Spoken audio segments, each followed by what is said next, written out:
রেলগাড়ির কামরায় হঠাৎ দেখা, ভাবিনি সম্ভব হবে কোনোদিন। আগে ওকে বারবার দেখেছি, লাল রঙের শাড়িতে ডালিম ফুলের মতো রাঙা। আজ পড়েছে কালো রেশমের কাপড়, আঁচল তুলেছে মাথায়, দোলন চাপার মতন চিকন গোড় মুখখানি ঘিরে।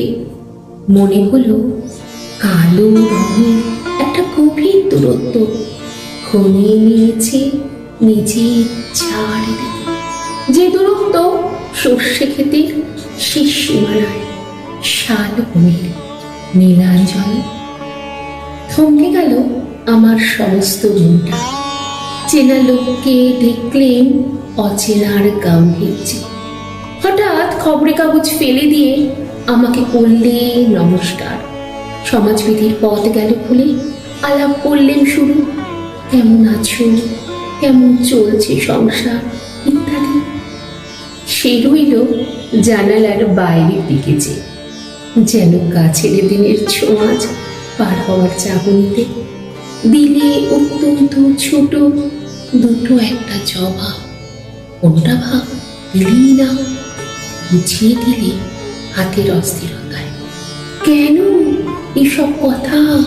ইচ্ছে অনেক ভালো চুপ করে থাকা।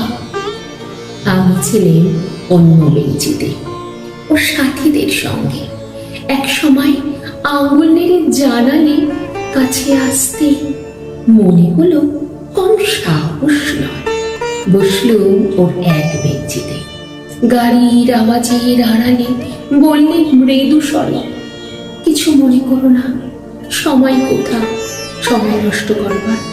আমাকে নামতে হবে পরের স্টেশনে, দূরে যাবে তুমি, দেখা হবে না আর কোনদিন।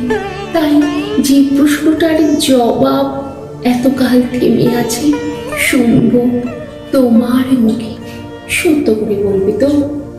আমি বললাম বল। বাইরের আকাশের দিকে তাকিয়েই শুধল। আমাদের গেছে যে দিন একেবারেই কি গেছে, কিছুই কি নেই বাকি। একটুকু রইলেন চুপ করে, তারপর বললেন, রাতের সব তারাই আছে দিনের আলোর গভীরে। খটকা লাগলো, কি জানি বানিয়ে বললেন নাকি। ও বললে, থাক এখন যাও ওদিকে। সবাই নেমে গেল।